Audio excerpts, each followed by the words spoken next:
وہ جانتا ہے صبر بڑے حوصلے کی باتیں ہیں، اسی لیے وہ دعا میں تمہارا دل تبھی لگاتا ہے جب قبولیت کا ارادہ کر لیتا ہے۔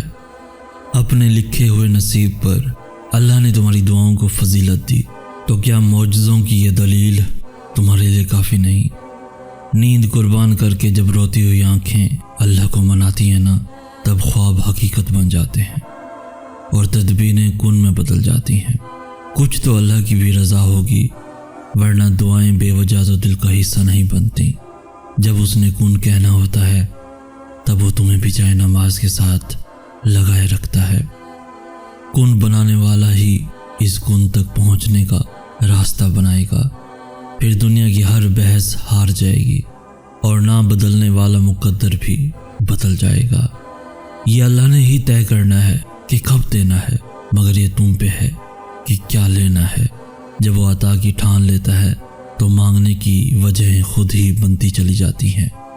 مگر جانتے ہو کائنات میں ایک چیز ایسی بھی ہے جس کا فیصلہ اس نے تمہارے ہاتھ میں دیا ہے، اور وہ ہے دعا۔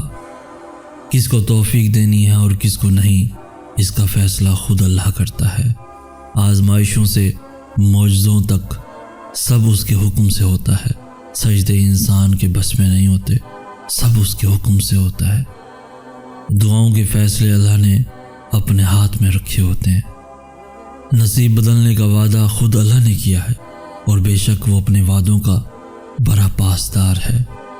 اللہ کی اگر رضا نہ ہوتی تو کیوں دہراتی تمہاری زبان ایک ہی دعا بار بار؟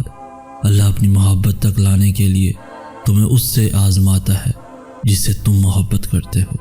اللہ جانتا ہے وہ دکھ بھی جن کا ذکر تم خود سے بھی نہیں کرتے ہو۔ آزمائش طویل اس لیے بھی ہے کیونکہ تم درد میں ہی اللہ سے ملتے ہو۔ قبولیت آتی ہے جب تم دنیا کے پیدا کیے ہوئے وسوسے رد کر دیتے ہو۔ اللہ کیسے نہیں دے گا تمہیں وہ جس کے لیے تم سجدوں میں آہیں بھرتے ہو؟ وہ تو تم میں ہی رہتا ہے جسے رات بھر تم آسمانوں میں ڈھونڈتے ہو۔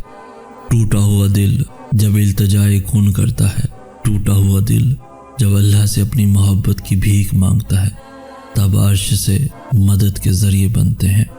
اور معجزے تو بھی انتظار کرنے والوں کے لیے ہی ہوتے ہیں، مقدر تو کن کا کھیل ہوتے ہیں، اللہ کے ایک حکم پہ بدل جاتے ہیں۔ دیری کے بعد صلہ آتا ہے، اللہ کا انکار نہیں۔ ڈر جب دعاؤں میں بدل جاتا ہے تب یقین کے معجزے ہوتے ہیں۔ توکل رکھو، جو دل بنا سکتا ہے وہ انہیں ملوا بھی سکتا ہے۔ قبولیت کا وقت تو وہ تمہارے ساتھ وقت گزارنے کے لیے بڑھاتا ہے۔ وہ کہانیاں نامکمل رکھ کر صرف تمہیں آزماتا ہے۔ اللہ تمہیں ناممکن ذریعوں سے ہی دعا مانگنا سکھاتا ہے۔ اللہ ادھورے نصیب نہیں لکھتا۔ اللہ راستے ضرور بدلتا ہے، مگر منزل تمہاری پسندیدہ ہی رکھتا ہے۔ وہ اس لیے تمہارے منصوبے توڑتا ہے تاکہ تم اس سے جڑ سکو۔ اللہ لوٹا دے گا تمہیں ہر وہ کھوئی ہوئی چیز جسے وقت تہجد تمہاری نگاہ ڈھونڈتی ہے۔ طرب جب آمین کہتی ہے تب معجزوں کا خالق کن فرما دیتا ہے۔ دوران سجدہ طرب کر اللہ کو لگائی جانے والی آواز قبولیت جتنا اثر رکھتی ہے۔ سجدوں میں خاموشی سے بیٹھے ہوئے آنسوؤں کا شور جب عرش پہ سنائی دیتا ہے تب سارے آسمانی پردے ہٹا دیے جاتے ہیں اور معجزوں کو زمین کی جانب روانہ کر دیا جاتا ہے۔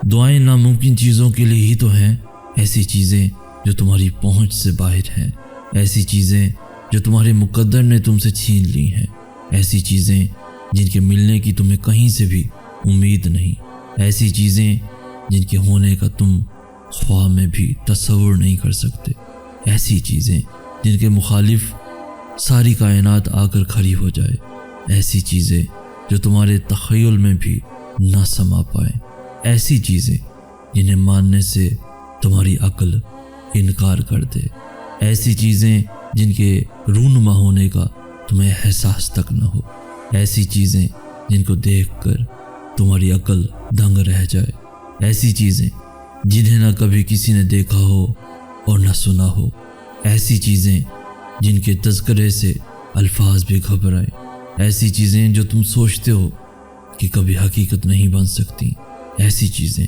جن کے ہونے کا علم تمہاری چھٹی حص کو بھی نہیں چھو سکتا۔ دعائیں وہ معجزہ ہیں جنہیں تمہارا نصیب بھی نہیں روک سکتا۔ دعائیں وہ کن کا سوال ہیں جنہیں اللہ کبھی رد نہیں کرتا۔ دعائیں تو پھر ان چیزوں کے لیے ہی ہیں جو دسترس سے نکل جاتی ہیں، بس ایک صدا کی بات ہوتی ہے اور ہر کھوئی ہوئی چیز واپس مل جاتی ہے۔ تمہاری دعائیں ہی تمہارا مقدر ہوتی ہیں، اور دعاؤں کا لکھا تو نصیب بھی نہیں ٹال سکتا۔ جو بے جان کہانی میں پھر سے جان پھونک سکتی ہے وہ تمہاری دعائیں نہیں ہیں تو اور کیا ہیں؟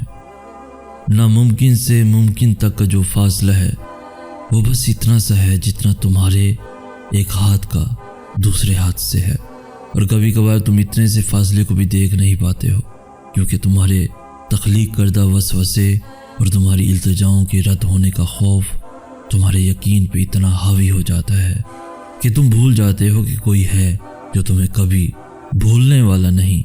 دعاؤں کی طاقت کی انتہا تو یہ ہے کہ اللہ خود اپنے لکھے ہوئے نصیب کے باوجود بھی تمہاری رضامندی کا انتظار کرتا ہے کہ جو تمہیں پسند نہیں اسے اپنے مطابق جتنی دفعہ بھی چاہو بدل لو۔ وہ تو چاہتا ہے کہ تم اس سے مانگو اور وہ تمہاری پسند کو پسند کر لے۔ تمہیں لگتا ہے وہ تمہیں تمہاری رضا کا ایک قطرہ نہیں دے سکتا؟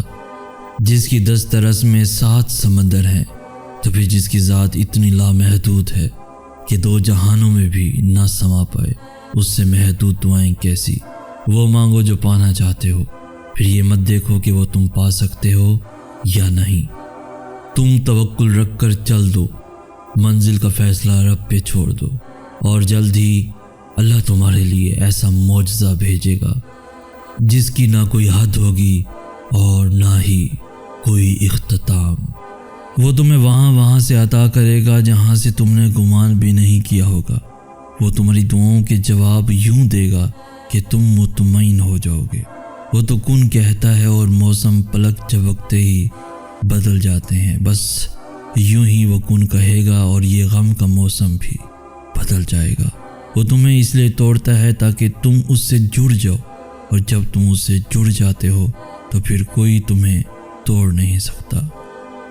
جو اللہ نے تمہارے لیے لکھ دیا ہے اسے کائنات کی کوئی بھی چیز تم تک پہنچنے سے نہیں روک سکتی، اور جو تمہارے نصیب کا حصہ نہیں اس کو تمہاری دعاؤں کے علاوہ کائنات کی کوئی بھی چیز تم تک واپس نہیں لا سکتی۔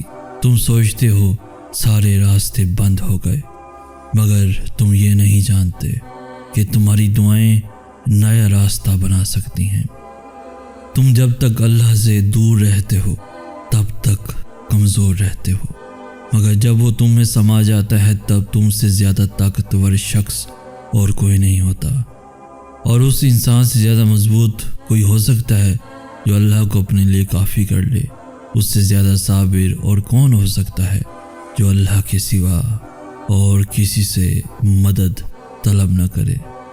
کہانی کوئی بھی ہو، کہانی کسی کی بھی ہو، منزل تک پہنچنا کبھی بھی آسان نہیں ہوتا، اور یقین رکھنے کا مطلب یہ نہیں کہ مشکلیں کبھی نہیں آئیں گی یا غم نہیں آئیں گے، بلکہ یقین تو یہ ہے کہ جو بھی آئے گا بہتری کے لیے آئے گا، پھر چاہے وہ سمجھ میں آ سکے یا تمہاری سوچ سے بہت وسیع ہو۔